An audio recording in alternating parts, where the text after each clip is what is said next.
मित्रांनो, न्यू मधुर मराठी या चॅनलमध्ये आपलं स्वागत आहे. मित्रांनो, छोटीशी रिक्वेस्ट आहे, जर अजूनही चॅनलला सबस्क्राईब केलं नसेल तर रेड आयकॉनवर प्रेस करा आणि नक्की सबस्क्राईब करा. आजच्या घरोघरी मातीच्या चुली मालिकेच्या एपिसोडमध्ये आता कोर्टातनं बाहेर आल्यानंतर सर्वच जण टेन्शनमध्ये असतात. जानकी म्हणते की मला तर काहीच कळत नाहीये, म्हणजे त्या मुलीने आधी राहुलच्या विरोधात साक्ष दिली आणि नंतर अचानक साक्ष फिरवली, असं का केलं असेल तिने? अवंतीही म्हणते की हो, मलाही काहीच कळत नाहीये. तेव्हाच ऐश्वर्या विचार करत बोलते की परंतु मला सगळं व्यवस्थित कळतंय. त्या राहुलने कोर्टात आपल्याला तोंडावर पाडण्यासाठी रचलेला हा एक ट्रॅप आहे. त्याने मुद्दामून हे सगळं केलं. आधी त्या मुलीने आपल्या बाजूने साक्ष दिली, नंतर ती साक्ष फिरवली. तेव्हाच अवंतीही म्हणते की हो, आणि ॲडव्होकेट देसाईंना देखील याबद्दल व्यवस्थित माहिती होतं. त्याचमुळे ऐन वेळेला उठून त्यांनी बरोबर त्या मुलीला तोच प्रश्न विचारला, असं आता अवंती म्हणते. आणि पुढे बोलते की त्या राहुलला मी सोडणार नाहीये. त्याला पुढच्या वेळेला कोर्टात उभं करून याबाबतीतला जाब मी विचारणारच. तेव्हा सौमित्र बोलतो की होय, परंतु त्याच्या विरोधात आपल्याकडे कुठलाच पुरावा नाहीये. तेव्हा जानकी देखील अस्वस्थ होते आणि कासावी सौन म्हणते की का कुणास ठाऊक, मला असं वाटतंय की आपल्या हातून काहीतरी सुटतंय, काहीतरी राहतंय. तेव्हा आता ऐश्वर्या विचारते की काय? जानकी सांगते की माहिती नाही, परंतु खूप अस्वस्थ वाटतंय. आणि त्यानंतर ते सर्वच जण घराकडे निघतात. घरी पोहोचल्यानंतर सर्वच जण सोफ्यावर बसतात, जरा रिलॅक्स होत असतात. आणि इतक्यात ओवी रडत रडत पुढे येते आणि जानकीला म्हणते की आई, यापुढे मी शाळेत जाणार नाही, प्लीज तू मला फोर्स करू नको. आता ओवीला असं काय झालंय, त्यामुळे सर्वच जण घाबरतात. जानकी म्हणते की हो बाळा गं, काय झालंय, तू अशी रडतेस का? तुला शाळेत कोणी काही म्हणालंय का? तेव्हा ओवी सांगत असते की हो आई, मला शाळेतले सगळे मुलं म्हणाले की हिच्याशी कोणी बोलायचं नाही, हिच्या घरचे सगळेच खूप वाईट आहे. आता सर्वच जण चकित होतात. जानकी पुढचा प्रश्न विचारते की का ते हे असं का म्हणत होते? तेव्हा ओवी रडतच सांगते की ते सर्वच जण म्हणत होते की ज्यांच्या घरात डेड बॉडी सापडते ते घर वाईट असतं. आता मात्र सर्वच जण स्तब्ध होतात. ओवीला कसं समजवावं ते कळेनासं होतं. पुढे ओवी सांगते की एक मुलगा तर म्हणत होता की शर्वरी आज तू जेलमध्ये आहे. आई, हे खरं आहे का? आता जानकीकडे कुठलंच उत्तर नसतं. ओवी रडतच निरागसपणे पुन्हा विचारते की बोल ना आई.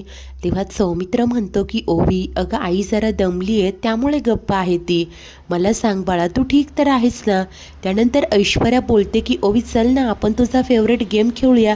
परंतु ओवी सांगते की नाही, मला कुठेही यायचं नाही. आई बोल ना. अवंतिका तिला समजावते की बाळा, तू गुड गर्ल आहेस की नाही? हे बघ आई, तुझ्या सगळ्या प्रश्नांची उत्तरं देईल, परंतु नंतर. आता प्लीज ऐश्वर्या काकूसोबत जा ना वर. तेव्हाच ऐश्वर्या म्हणते की हो ओवी, चल ना, तुझा फेवरेट गेम खेळूया. अखेर ओवी ऐश्वर्यासोबत वर निघून जाते. जानकी तर डोक्यालाच हात लावते आणि रडतच म्हणते की आता तिच्या कुठल्या कुठल्या प्रश्नांची उत्तरं द्यायची. ओवीला आता सगळं कळायला लागलंय. तिला आता खूप टेन्शन आलेलं असतं. तेव्हा सौमित्र देखील म्हणतो की ज्या अर्थी इतर मुलं देखील आपल्याबद्दल बोलायला लागली आहे, त्या अर्थी रणदिवे कुटुंबाची अब्रू पार धुळीत मिळाली. काही दिवसांनी लोकांनी इथे येऊन आपला अपमान केला नाही म्हणजे मिळवलं. तेव्हा अवंतिका त्याला समजावते की सौमित्र प्लीज, असं काहीही होणार नाही. हे बघ, एकदा की शरुताईंना क्लीन चिट मिळाली ना की मग सगळेच गप्प होतील. आता त्यानंतर जानकी रूममध्ये येते. ती खूप अस्वस्थ असते. रडतच बोलते की काय करू मी, कोणाकोणाच्या प्रश्नांची उत्तरं देऊ? हे सगळं माझ्याच्याने एकटीने हँडल होत नाहीये. जर का ऋषिकेश असते तर त्यांनी त्यांच्या पद्धतीने ओवीला समजावलं असतं. तुम्ही इथे असल्यावर आधार वाटतो, तुम्ही इथे का नाही आहात ऋषिकेश? असा विचार करून ती ऋषीला कॉल करते. ऋषी ही फोन रिसीव्ह करतो. तेव्हा जानकी रडतच त्याला सांगत असते की तुम्ही कुठे आहात ऋषिकेश? हे बघा, लवकर घरी परत या. आता माझ्या एकटीने हे सगळं हँडल होत नाहीये. ऋषी म्हणतो की काय झालंय? तेव्हा ती रडतच बोलते की आज कोर्टात जी मुलगी आपल्या बाजूने साक्ष देणार होती, तिने साक्ष फिरवली. तिने कोर्टात खोटं सांगितलं की आपण पैसे देऊन तिला साक्ष द्यायला भाग पाडलं म्हणून. ऋषीलाही धक्काच बसतो.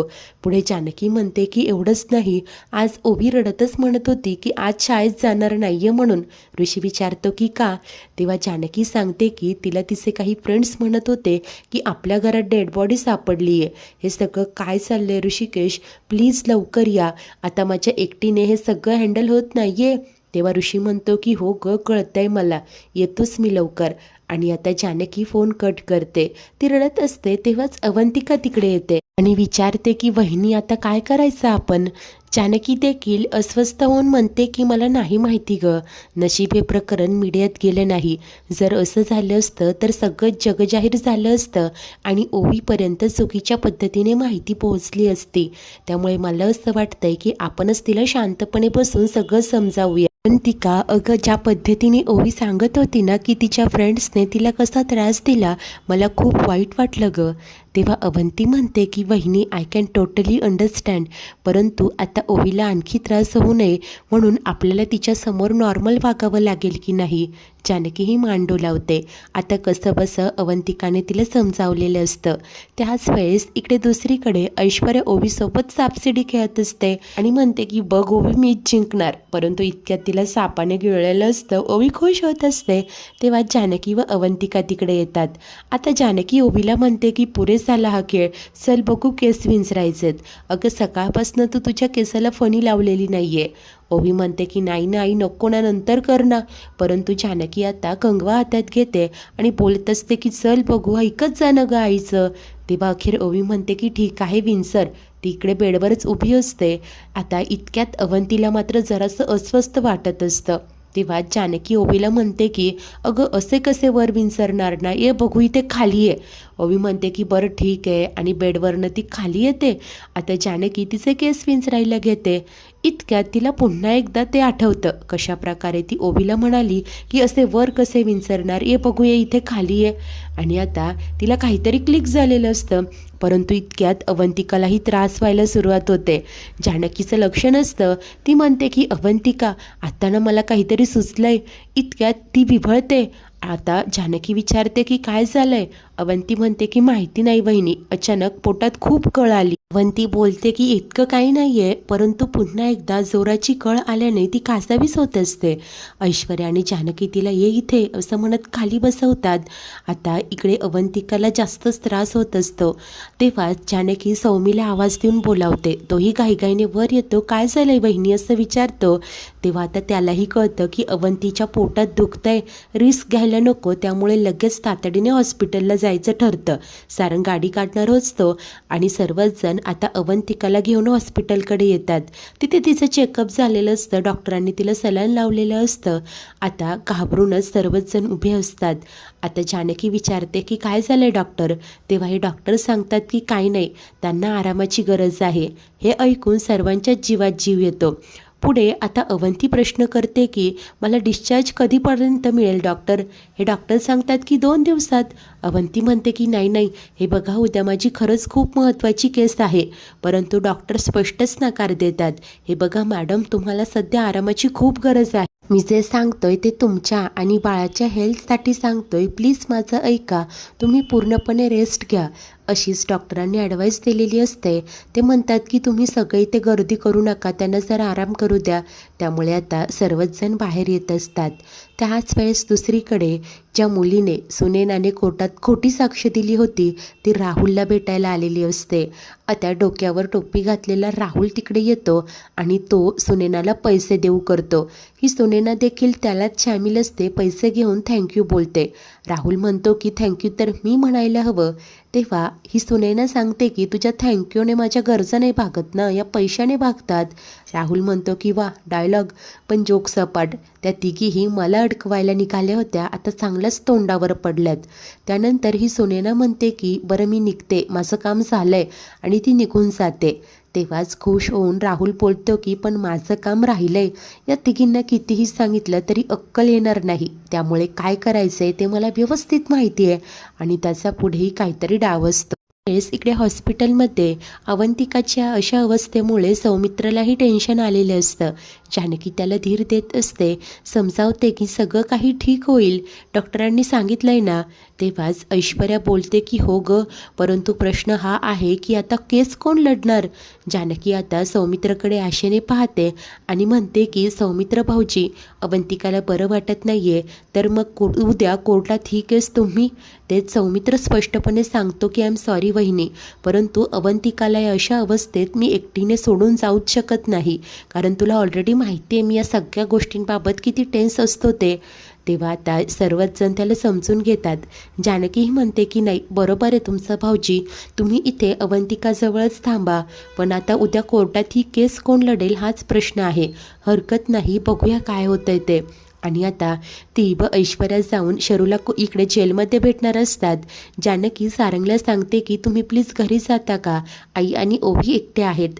तेव्हा तो होकार देऊन लगेच निघतो. हा सौमित्र बोलतो की वहिनी आय एम सॉरी ग, एरवी मी आलो असतो पण. तेव्हा जानकी म्हणते की मी समजू शकते, अवंतिकाचं सुखरूप असणं, तिच्याजवळ इथे कोणीतरी थांबणं देखील गरजेचं आहे. तुम्ही काळजी करू नका, थांबा, आम्ही जेलमध्ये जाऊन येतो. आणि ऐश्वर्या व जानकी निघतात. तेव्हाच इकडे जेलमध्ये मात्र शरू पडलेली असते आणि आता वरळत असते की नाही नाही, मला मारू नका, मला फाशी देऊ नका, मी काहीही केलेलं नाही आहे. ती घामाघूम झालेली असते आणि इतक्यात तिचे डोळे उघडतात. घाबरूनच ती एकटीच बडबडत असते की विक्रांत, अरे सांग ना यांना, मी काही केलं नाही आहे, मी नाही केलं आहे खून. तेव्हा जानकी व ऐश्वर्या तिथे येतात. समोर हे असं शरूला पाहून जानकी घाबरते. वंसा हो, काय झालंय, इथे तर कोणीच नाही आहे, तुम्ही कुणाशी बोलताय म्हणून विचारते. घाबरलेली शरू मात्र वहिनी अगं असं म्हणत लगेच तिच्या पुढ्यात येते आणि तिचा हात हातात घेते. मी घाबरलेली शरू सांगत असते की मला बहुतेक स्वप्न पडलं ग, हे लोक मला फाशी देत होते, माझा श्वास असा कोंडत होता. वहिनी अगं पण मला नकोय ग फाशी, जो गुन्हा मी केलाच नाहीये त्यासाठी मी फाशी का घेऊ. प्लीज वहिनी काहीतरी कर ना ग, मला नाही होतं इथे, मला इथून बाहेर काढ. जानकी तिला शांतपणे समजावते की वंश, अहो वाईट स्वप्न होतं ते विसरून जा. आता हे सगळं पाहून ऐश्वर्या मात्र मनाशी म्हणते की ही शर्वरी एक नंबरची नौटंकी आहे, आम्ही यायच्या वेळेलाच बरोबर हिला स्वप्न पडलं. जानकी पण भोळी आहे, हिच्या बोलण्यात अडकते. त्यानंतर ही शरू विचारते की अवंतिका वहिनी कुठे आहे, ती का नाही आली. ऐश्वर्या काही सांगणार, परंतु जानकी तिला गप्प करते आणि शरूला खोटं सांगते की ती ना नंतर येणार आहे तुम्हाला भेटायला, मी आणि ऐश्वर्या बाहेर होतो, बाहेरच्या बाहेरच आलो. हे बघा आज घरनं डबा आणायला नाही जमलं, बाहेरूनच तुम्हाला जेवण आणलंय. असं बोलत ती शरूला ते जेवण देते आणि जानकी शरूला धीर देत सगळं ठीक होईल म्हणून सांगते. तेव्हा शरू देखील बोलते की तू आहेस ना, मला नाहीये टेन्शन, उद्या भेटूया कोर्टात. जानकी सांगते की खाऊन घ्या वेळेत. आणि ती व ऐश्वर्या बाजूला येतात. तेव्हा जानकी म्हणते की बिचाऱ्या वंशक एवढ्या घाबरल्या होत्या. तेव्हा आता ऐश्वर्या मात्र म्हणते की ती कसली घाबरते, इतरांना घाबरवेल ती. तेव्हा जानकी विचारते की काय म्हणजे आता जे होतं ते नाटक होतं असं म्हणायचं आहे तुला. ऐश्वर्या मात्र मुद्दामून म्हणते की नाही नाही, बिचारी शर्वरी केवढी घाबरली होती, ती खुश का आता. ते ऐकून जानकी म्हणते की ऐश्वर्या तू पण ना. तेव्हाच ती विचारते की अवंतिका हॉस्पिटलमध्ये आहे, हे का नाही सांगितलं तू तिला. तेव्हा जानकी म्हणते की अगं तू बघितलं ना, अवंतिकाच त्यांची केस लढते आणि जर का ती हॉस्पिटलाइज झाली हे वंशांना कळलं तर केवढं टेन्शन आलं असतं त्यांना. तेव्हा ऐश्वर्या म्हणते की मग उद्या नाही का कळणार, मग तेव्हा काय करशील तू. तेव्हा जानकी मात्र पुन्हा आशेने सांगते की निघेल, काहीतरी मार्ग निघेल. मित्रांनो, आजचा एपिसोड इथेच संपतो. तर पुढील भागात घरी आल्यानंतर ऐश्वर्या विचार करत म्हणते की जानकी म्हणत होती काहीतरी गडबड आहे, ती गडबड हीच नसेल का, आणि तिला देखील काहीतरी क्ल्यू मिळालेलं असतो. त्यानंतर दुसऱ्या दिवशी कोर्टात कारवाईला सुरुवात होते. राहुलही आलेलं असतो. आता सर्वच जण अवंतिकाची वाट पाहत असतात. तर देसाई मॅडम म्हणतात की ॲडव्होकेट रणदिवे अजूनपर्यंत आलेल्या नाहीये. तेव्हा जज मात्र सांगतात की आतापर्यंत दिलेल्या साक्षीनुसार कोर्ट हा निर्णय देत आहे की, परंतु इतक्यात जानकी व सारंग तिथे पोहोचतात. जानकीने काहीतरी परवानगी आणलेली असते आणि ती जज साहेबांना सांगते की शर्वरी वंशांच्या बाजूने मी त्यांची बाजू, आणि जानकी जज साहेबांना बोलते की शर्वरी यांची बाजू मी कोर्टात मांडू शकते का प्लीज. मित्रांनो, अखेर जज नक्की काय निर्णय देतील? आता जानकी शरूच्या बाजूने बोलू शकेल का? आणि त्यांना कुठला पुरावा मिळालेला असेल? इकडे ऐश्वर्या आता शरूच्या बाजूने कधी कन्व्हिन्स होणार? इकडे अवंतिकाच्या तब्येतीचं काय होणार? राहुलचे डावपेच काय असणार? सर्वच काही पाहणे उत्सुकतेचे असेल. अशाच नवनवीन भागांच्या डेली अपडेट्ससाठी आपल्या न्यू मधुर मराठी या चॅनलला नक्की सबस्क्राईब करा. धन्यवाद.